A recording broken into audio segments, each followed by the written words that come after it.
Something I'm finding myself thinking about more and more these days when I sit down to watch a movie isn't so much which movie should I watch, but which version of the movie should I watch? And I know I'm not the only one. Everyone is going to have their own opinions about which version is the right one. However, this gets a little bit more complicated when it comes to something like David Fincher's 1995 crime thriller, Seven, which over the past 30 years has managed to collect something like 12 different release versions. But after nearly 2 years of development, it seems like Fincher might finally have a definitive answer for us in the form of the film's long-awaited 4K remaster. And predictably, people are mad. What? Whoa. What the hell are you talking about? This new transfer, coming from a brand new 8K scan of the archival negative, was overseen by Fincher himself, and has been widely praised for its quality and accuracy to the film's original vision. A lot of the coverage on this remaster focused on its controversial use of AI image sharpening and CG corrections in certain scenes, but Fincher's main goal with the project, aside from upping the resolution, was recreating the look of the film's unique first run of release prints. But despite his intentions and claims to be treating the film as a historical document, critics of the remaster will tell you that he still got it completely wrong. Just another in the line of failed attempts to recapture the film's original theatrical magic. One popular Twitter account focused on film preservation raged, "Fincher said this will be the new negative, as he doesn't want to go through the restoring process again later, so it's RIP to the original 1995 look of Seven." If you want to have a better idea of how the films used to look, check out the 35mm scan. This 35mm film scan of Seven, created by passionate hobbyists instead of a professional remastering studio, clearly looks a lot different from not only the new 4K version, but most of the film's other releases as well. And it's exactly these kinds of differences that have netted scans like this such a devoted following. Amateur 35mm scan projects have been around for a while, but as lackluster and radically altered remasters of beloved movies continue to hit the shelves and slowly become the only accessible versions left, they've only become more popular. You might recognize a particularly famous one, Project 4K77, which sought to provide an alternative to the 1997 Star Wars Special Edition re-releases by scanning and combining a variety of theatrical print sources, including a very well-maintained Technicolor print, to reconstruct as close as possible what the film would have looked like in theaters during its initial 1977 run. When these sorts of theatrical projection prints are scanned, they often end up looking surprisingly different from every other available release, with fans and commenters frequently calling them the version that they remembered and more accurate to the film's original intentions when compared to the color timing of their official releases. Even in cases like Seven, along with the remasters for The Matrix and The Ring, where there was heavy involvement from the filmmakers behind them, people seem to be much more comfortable accepting the word of these home scans than of their director or cinematographer. To be fair, this position does make a little sense at first glance. A scan using the literal film reels people were seeing in theaters back when these films premiered, outside of any of the stray influences of studios and distributors, should, in theory, lead to a more authentic final result than a brand new colorist regrading a freshly log-scanned negative. But that's not the case. While these new scans are interesting, and are usually a pretty cool watch if you're a fan of celluloid film, they've got just as many problems as their official releases, and then some. And to really show you what I mean, it wouldn't be enough for me to just point to other people's scans. I had to make some myself. If you're looking for original 35mm film prints, nowadays there's a lot of resources available online, especially if you're willing to settle for bits and pieces. After some digging, I got a hold of a number of frames and clips sourced from some of the original theatrical prints of Seven. However, once I began scanning them in, rather than giving me a clear idea of what the film originally looked like, there was seemingly no consistency from print to print, with scanned images sometimes varying wildly from one source to another. And as it turns out, this has been a problem for a long time. You might be surprised to hear that before digital projection, filmmakers were rarely happy with the theatrical prints for their movies. Both with Collateral and with Public Enemies, it was released on photochemicals, which is not good because release prints are notorious. Filmmakers know release prints are notoriously bad. The labs cynically have tolerances that are way wide, and there's a lot of inferior prints that go out there. They're used to this certain kind of sloppy flexibility they have in laboratories to do certain things, and laboratories were much better then, believe me. What you saw at a 35mm screening back in the day was a copy of a copy of a copy of the film, several generations removed from the original negative. After Final Cut had been finished, using the negative film stock the movie was shot on, it was first copied using a reversal process onto a special kind of intermediate film stock, creating an interpositive. That copy was then rephotographed onto negative film, creating a duplicate negative otherwise known as a dupe. Finally, these third-generation negatives were color-timed to meet the film's final look, and printed onto a series of positive projection prints, sometimes with several labs all making prints based on their own individual dupes. While this process of creating distance from the negative can lead to new issues creeping in with each new version, it's done for a practical purpose, allowing optical effects and transitions to be layered in, and, importantly, protecting the original negative. With sometimes thousands of release prints being made for a major studio film, any damage to the original negative through the printing process could be catastrophic compared to replacing a worn-out or ruined dupe. Using original negative is very, very unusual for a feature mastering process for several reasons. Number one is when you're using original cut negative, we're very concerned about the splices breaking or damaging the original element, which would be a real big disaster, obviously. Wear and tear on overused dupe negatives, combined with the wide quality tolerances of the labs involved with creating projection prints, is a recipe for prints that differ strongly from what was intended by the filmmakers. And this is only complicated further when, like Se7en, release prints are developed using completely different processes. The first run of Se7en's theatrical prints, which Fincher based the color grade of the new 4K version on, were developed using a proprietary silver retention process created by film development house Deluxe called Color Contrast Enhancement, or CCE. The CCE process leaves roughly 75% of the silver halide that would normally be stripped out of the film stock through the bleach bath during development.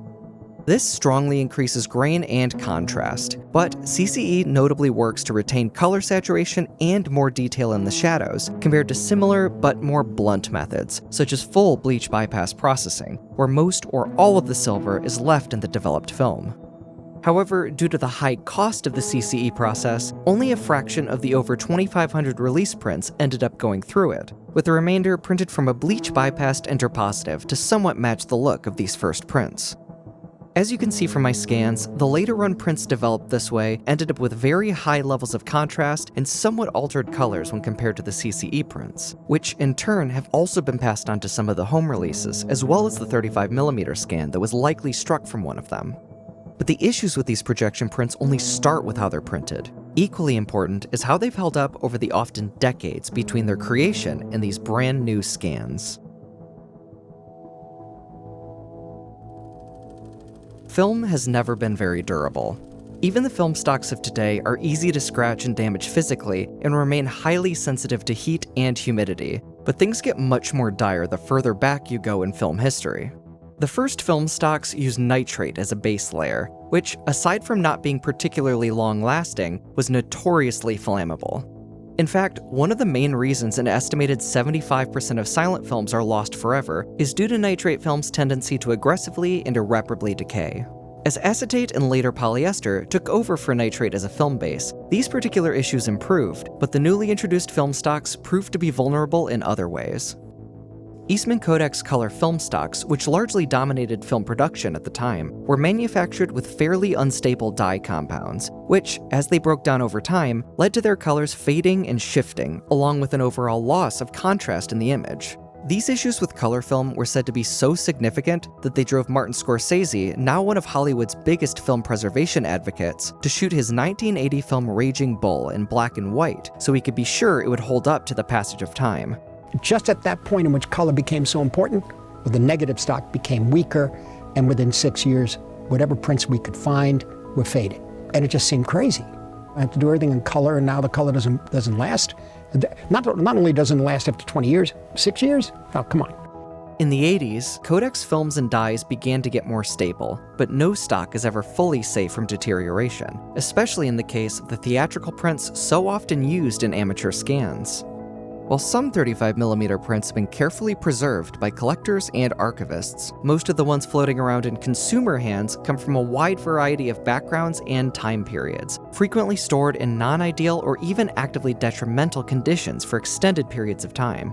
As a result, many amateur scans, including Se7's, are covered in dust and scratches, and often feature strong color shifts or faded scenes.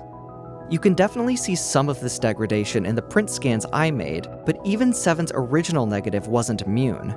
In an interview about the remaster process, Fincher said, "Eastman Kodak has spent a lot of money convincing people that if you store exposed cut negatives in a hermetically sealed environment, you can make prints ad infinitum. I know there are a lot of people who tend to bag on digital, but if you could see a 30-year-old negative and what it looks like even when immaculately stored." It was an enormous amount of fixing. A good couple of months were just devoted to bringing the thing back to what I would consider to be a negative. Considering the innumerable poor quality and inconsistent theatrical projection prints, coupled with the inevitable degradation from sometimes hundreds of showings during their runs and years of questionable storage, it's hard to believe that any, let alone most of the scans floating around, are how a film was originally supposed to look. But to give all charitability, there is always the possibility of someone getting a hold of and home scanning a perfectly manufactured and flawlessly maintained print. But even in that most unlikely of situations, there's still one factor that dooms even those. When film prints are digitally scanned, you don't usually start with the same finished image you might see through a projector. Film scanners often digitize images with flatter color and contrast than how they appear on the film itself, giving more room to make exposure corrections, color grade, or otherwise adjust the scan as needed. While decisions on how to grade these film prints can be up to some interpretation, major remaster houses often go a long way in trying to honor the intentions of the film's director and cinematographer, and sometimes are able to take advantage of a variety of resources unavailable to most people doing scans at home. Grading any remaster is always going to require some level of subjective interpretation, but it's at this stage where all of our biases, personal tastes, and faulty memories can easily creep into the final product, intentionally or unintentionally. For example, this scan of The Matrix pops up a lot in discussions of remasters and color grading. As you can see, its colors lean much warmer than the Bill Pope supervised 4K release and removes almost every trace of green from the image. This is exactly how a lot of people claim to remember the movie, despite it contradicting the documented use of green in much of the film's lighting, filtration, and even costuming. Despite this, some people remain unconvinced, whether it's because the colors are similar to some of the fondly remembered early DVD releases, or because it matches a poor quality print they happened to see during its theatrical run.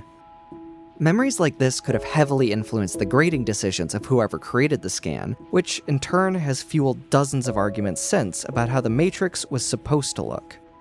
You can see similar color tampering in the 35mm scan of Se7, with the saturation of some scenes cranked up way higher than I found with any of my scans, and others leaning heavily into that same overly warm coloration that we just saw with The Matrix. Given this and all the other issues with surviving prints, and the freedom modern scanning and color grading tools give us, there's a good chance that most of the scans we see online aren't anywhere close to what those prints actually looked like when originally projected in the theater. After all, with just a little bit of effort, you can make a film scan look like pretty much anything you want. To prove my point, I need to reveal something about the scans I made that I've been showing you throughout this video. When I told you they came from a variety of print sources, I lied. In reality, every single one of them came from the exact same theatrical print, which, even with a budget scanner, I was able to make look like all of these, without a single one looking anything even close to their original untouched scans. It's impossible to tell exactly why they look this way. It could have been printing issues or color warpage, or it could just be what this print looked like on the screen back in 1995. But at the end of the day, I don't think it really matters, because you shouldn't be trusting these kinds of scans to begin with.